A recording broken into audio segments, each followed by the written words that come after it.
Do you need some help getting ready for the FTCE Professional Education Test? That's exam code 083. My name is Elizabeth. I'm a college professor and a test prep expert for Study.com. In this video, we will walk through 4 practice questions covering the subtopic Knowledge of Instructional Design and Planning. That way, you're confident on test day. Are you ready? Let's dive in. Problem 1. When implementing an instructional strategy that encourages students to take on specific roles and responsibilities within small groups to achieve collective learning goals, the teacher is using A. Individualized instruction, B. Lecture method, C. Cooperative learning, or D. Inquiry-based learning. Let's examine the choices.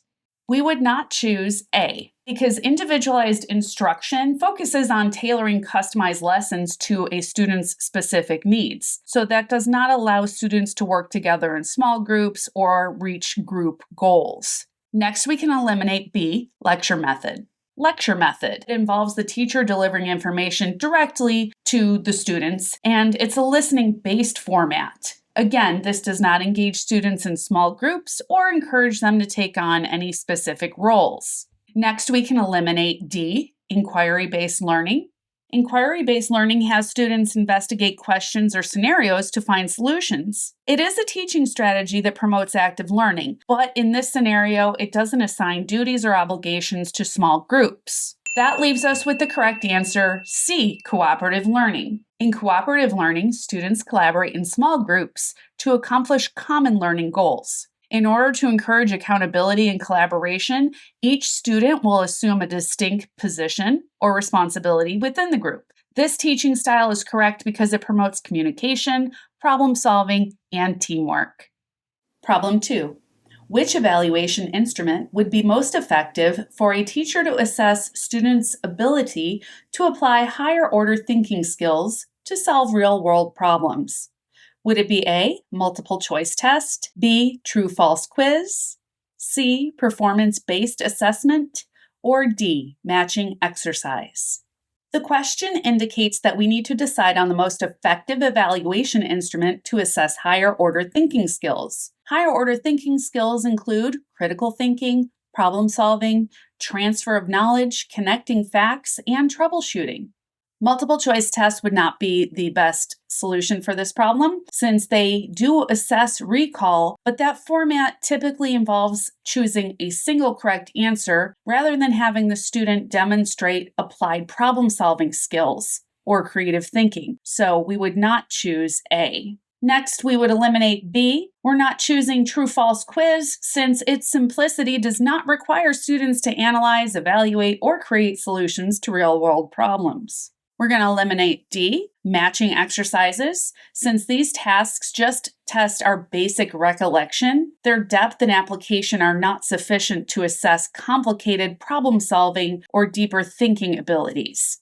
The correct answer then is C, performance-based assessment. Performance-based assessments, such as projects, presentations, experiments, or problem-solving tasks, can provide an effective format for students to demonstrate their knowledge. These types of assessments are more suitable to evaluate higher order thinking skills.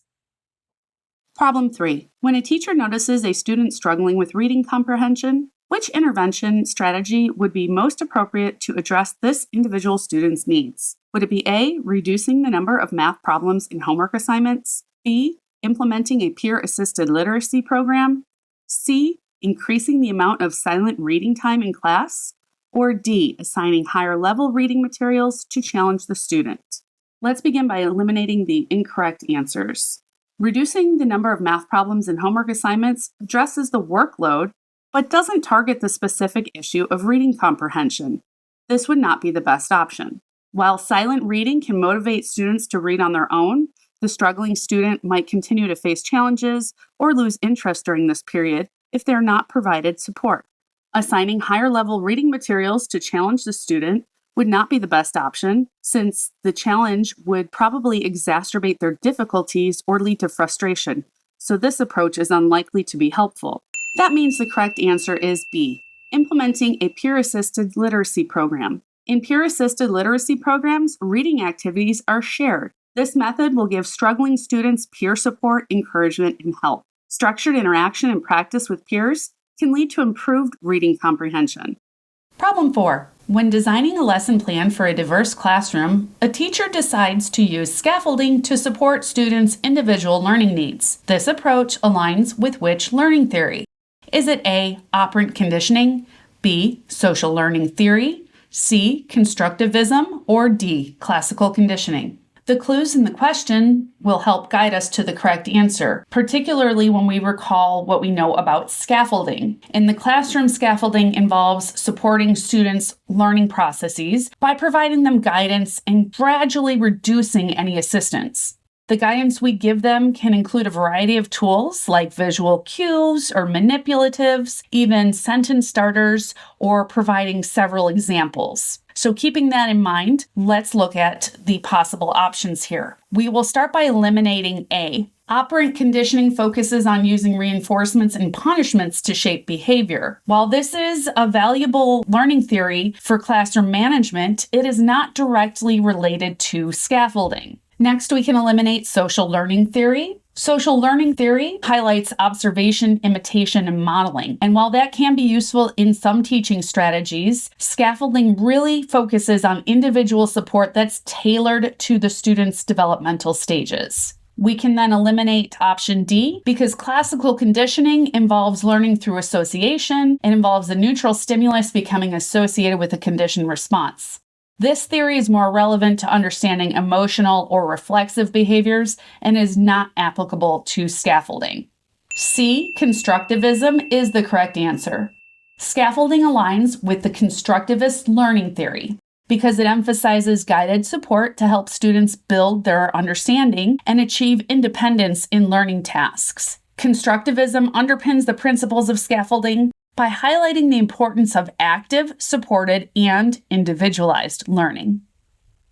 I hope this video was helpful and you're feeling a little more comfortable with how to approach the test. Please like and subscribe so you don't miss any of our new videos. You can also get a lot of help preparing for this and many other exams on the study.com website.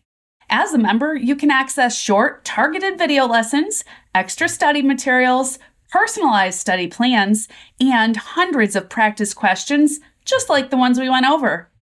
We'd love to hear about your experience, and if there are any other tests or topics you'd like us to cover, please let us know in the comments. Be sure to come back and share your success once you've passed your test. Good luck and happy studying!